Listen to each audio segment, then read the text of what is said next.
Hello friends, welcome to Kalyani's உலகம். இன்றைக்கி இந்த வீடியோவில் ரொம்பவே ஆரோக்கியமான கலர்ஃபுல்லான ஜூஸ் போட்டு காமிக்க போகிறேங்க.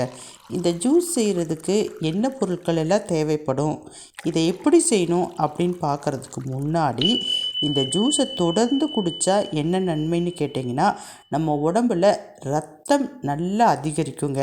ஸோ யாருக்கெல்லாம் ரத்தம் கம்மியாக இருக்கோ, ரத்தம் அதிகரிக்கணும்னு நினைக்கிறாங்களோ அவங்கெல்லாம் இந்த ஜூஸை தொடர்ந்து எடுக்கலாம். நிச்சயமாக நல்ல ரிசல்ட் கிடைக்குங்க. இப்போ இந்த ஜூஸ் போடுறதுக்கு தேவையான பொருள் என்னென்னு சொல்லிட்டு பார்த்துடலாம்.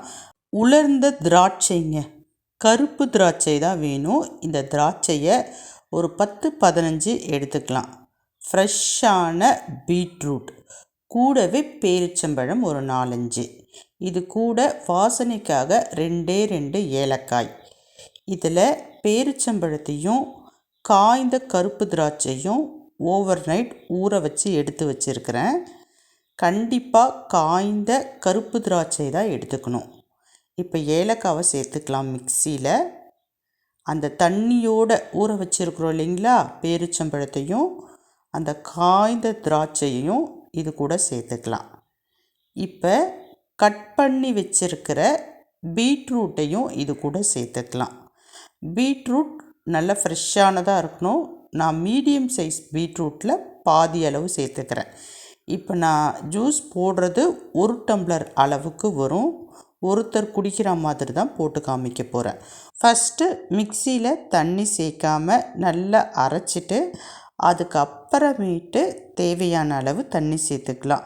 ரொம்ப தண்ணி சேர்க்கக்கூடாது. ஒருத்தர் குடிக்கிற மாதிரி தண்ணி சேர்த்துக்குங்க. சேர்த்துட்டு மறுபடியும் நல்லா மிக்சியை ஓட்டி அரைச்சி எடுத்துக்குங்க. அதுக்கப்புறமேட்டு ஃபில்ட்ரு வச்சு நல்லா ஃபில்ட்ரு பண்ணிக்கலாம். இப்போ நான் ஃபில்ட்ரு பண்ணி ஜூஸை மட்டும் பிரித்து எடுத்துகிட்டு வந்துட்டேன். பாருங்கள், சூப்பரான அயன் கண்டென்ட் நிறைஞ்ச பீட்ரூட் ஜூஸ் ரெடி ஆயிடுச்சு. இதில் சேர்த்துருக்கக்கூடிய எல்லா பொருட்களுமே அயனை இன்க்ரீஸ் பண்ணக்கூடிய பொருட்கள் தாங்க. வாசனைக்காக மட்டும் ஏலக்காவை சேர்த்துக்கிறோம். இதில் எந்த விதமான சர்க்கரையோ நாட்டு சர்க்கரையோ எதுவுமே சேர்க்கலை.